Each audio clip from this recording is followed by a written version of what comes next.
All right, after a whole bunch of lecturing, it is finally time to actually write some code and whatnot. So in this video, let's do a quick overview of some of the setup that we're going to go through rather quickly. All right, so here's the general architecture of what we're going to initially try to build. What's running inside of our browser is going to be a React application. This React application is going to communicate via network requests to a post service and a comments service. Both the post service and the comments service are going to be Express-based applications. We're not going to worry about any databases or anything like that. Instead, we're going to store all of our data in memory for this very first project. Again, this first project is just about giving you an idea of how this stuff works together, as opposed to really focusing on the nitty-gritty details of implementation. So let me tell you about the setup we're going to do in this video. We're going to first generate a new project using create React app. That's going to handle our React application. We're then going to scaffold out or put together a little bit of code for an Express-based project for the post service, and the same thing for the comments service as well. So in total, we're going to go through 3 things. Setting up each of these is going to take a little bit of time, so we might start by generating the React application, and then while that's initializing and installing itself, we'll probably go over and quickly set up the post and comments service as well. So I'm going to get started by going over to my terminal. I'm inside of a workspace directory of sorts. This can be anywhere on your computer. And inside of here, I'm going to make a new folder called blog. So that's going to be where I'm going to generate my entire set of different projects or services that's going to create the totality of our project. Inside of this blog directory, I'm then going to generate a new React application using npx create React app, and I'm going to call this simply client to say, hey, this is our web client. So that's going to take a couple of minutes to install. While that's running, I'm going to open up a second terminal window. And I'm once again inside of my blog project directory. So now inside of here, I'm going to create a folder for first my post service. So I'll say make dir, create a new folder called posts. I'm going to change into that directory. And then inside of here, I'm going to generate a new package.json file and then install a couple of dependencies into it. So I'm going to do an npm init-y.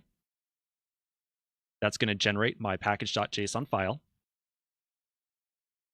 I'll then do an npm install, and we're going to get 4 different packages. We're going to get Express. We're going to get another package called cores. I'll tell you why we are going to use that in just a moment. Something called Axios. Again, I'll tell you why we're using that on the server in just a moment. And then finally, to actually run our project, all the code inside of it, we're going to use NodeMon as well. Okay, so that's my post project. Now we're going to repeat that same process for comments as well. So I'm going to create a third terminal window. I'm going to change back out to my workspace directory.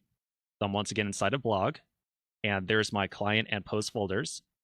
Inside of here, I'm going to make a third project called comments. I'll change into comments.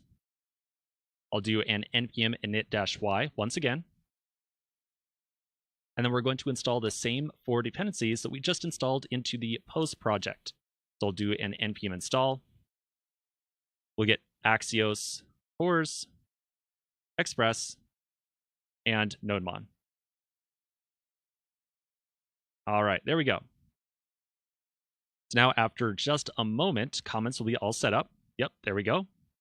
I'm going to go back over to my second terminal window, which is where I installed posts. So it looks like the 4 dependencies for the post project were installed successfully as well.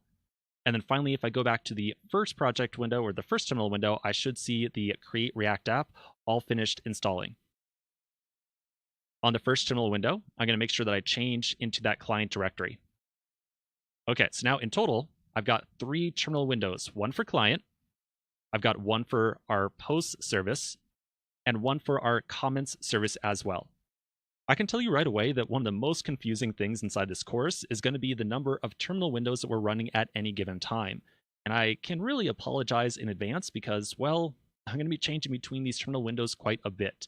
Hopefully at some point in time, I'll figure out a better way to present these things to you. What you'll probably see in the next video, I'll probably tile these windows so you can see all of them at the same time very easily. But I just want you to be aware that we're going to be working between multiple terminal windows quite a bit. And so it's really important for you to just be aware of what window we are in at any given time.